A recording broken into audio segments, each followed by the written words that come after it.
E hoje eu vou introduzir algumas noções sobre um polêmico livro publicado em 1932 por Aldous Huxley, e que também trata fundamentalmente de duas questões que aqui nos interessa, que é a questão da educação, da superpopulação e, por conseguinte, do estabelecimento de uma nova ordem, de uma nova sociedade. Daí porque, inclusive, o título Um Mundo Novo, que seria admirável. O Aldous Huxley, ele foi um inglês, irmão de Julian Huxley, que foi, inclusive, um dos criadores e o primeiro diretor-presidente da Unesco. Isso é muito importante, muito significativo, instituição muito importante na questão educacional, criando padrões educacionais para o mundo todo, hoje incorporada ao sistema ONU.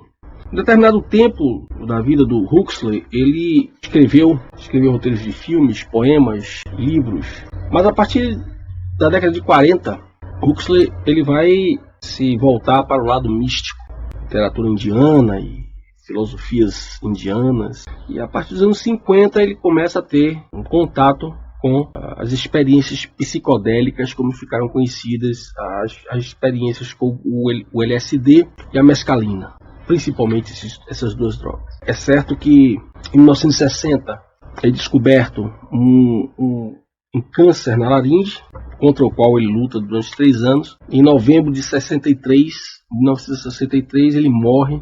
E ele pede à mulher que injete nele, a esposa dele, né, Laura, que injete nele doses de LSD, que ele queria morrer completamente dopado de LSD. O certo é que em 1932 ele publica o seu principal livro, Admirável Mundo Novo.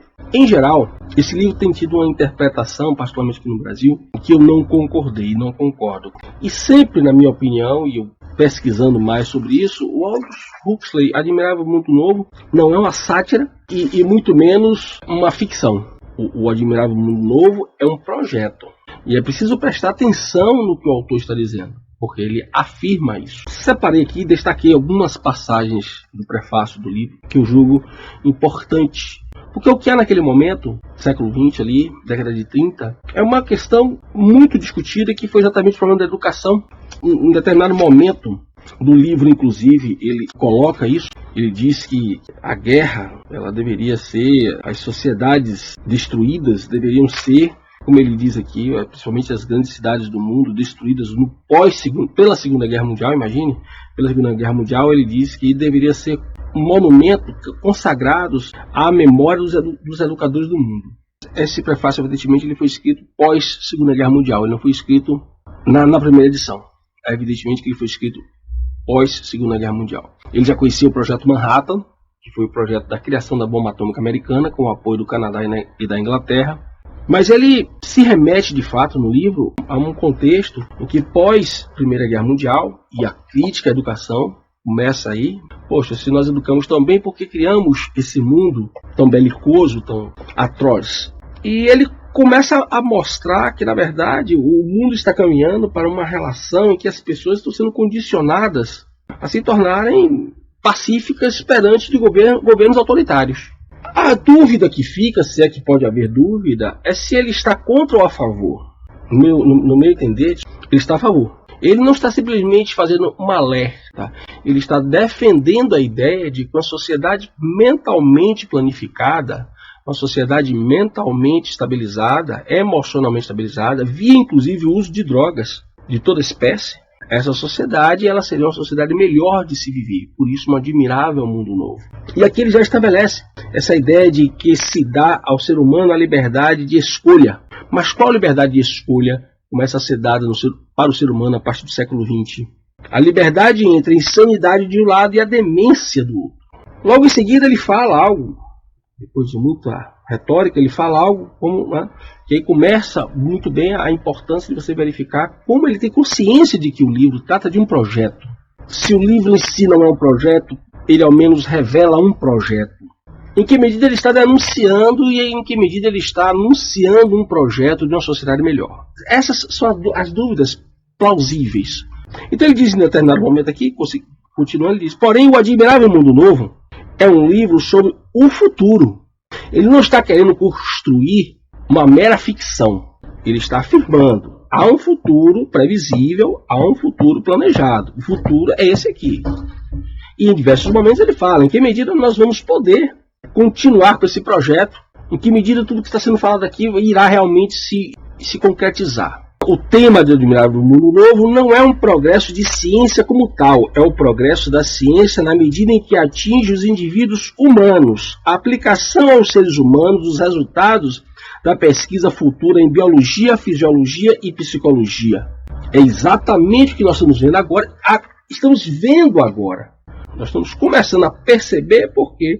Porque diversas variáveis estão convergindo no sentido de deixar claro que antes o que estava separado e não se encontrava uma conexão, a não ser os pesquisadores mais astutos e ousados, hoje é mais claro, é mais possível você perceber essa convergência de variáveis e reconhecer que o que está acontecendo hoje no mundo e através da educação no mundo, através das mudanças educacionais no mundo, não são meras coincidências. Então, observe que ele vai dizer o quê? Que atinge os indivíduos humanos. Ele retoma a um tema muito caro quando se fala sobre a revolução, quando eu falo sobre a revolução sexual, o Marquês de Sade. Ele vai defender a história do Marquês de Sade. Então, em que medida ele estava tão contra assim? Em que medida ele estava tratando de ficção? Não estava tratando de ficção.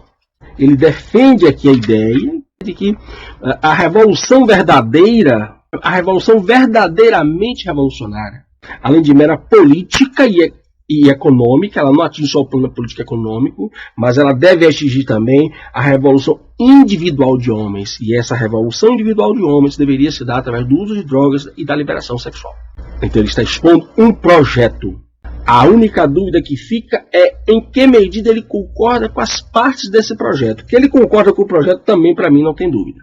E aí ele mostra muito bem, né, que o seu fim não é a anarquia, mas a estabilidade social. Estabilidade social necessária para se alcançar o quê? Uma sociedade planificada. O que implica uma sociedade planificada? Economicamente falando, significa uma sociedade em que o Estado determina, dá as orientações de como a economia deve proceder.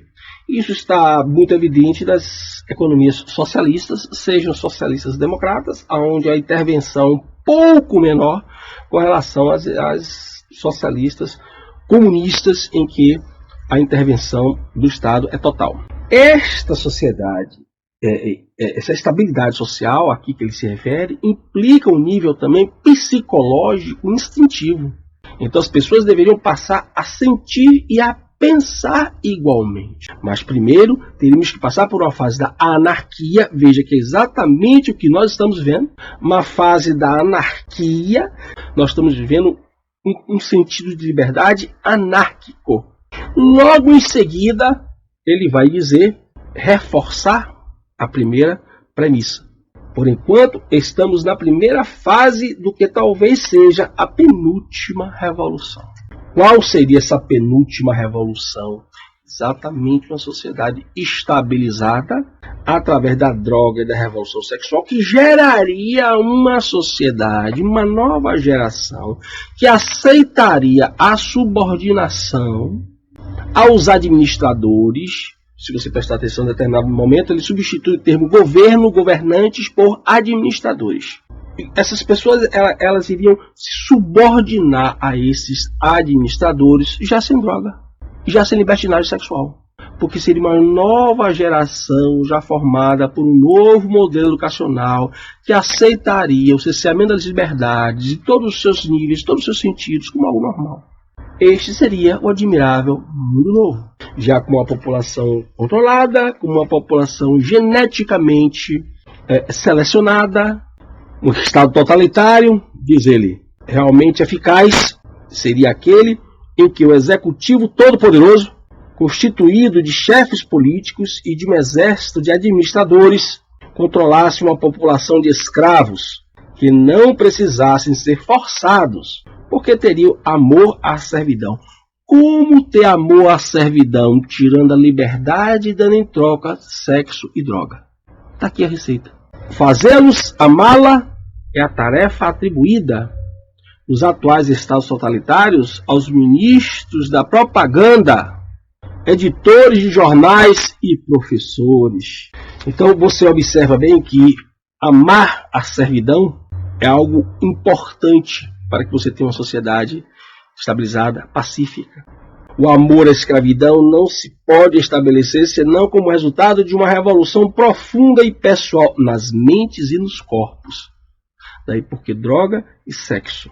Primeiro, uma técnica de sugestão altamente aperfeiçoada através do condicionamento infantil e mais tarde do auxílio de drogas. Substitui o álcool e outros narcóticos por drogas que causem menos danos à saúde.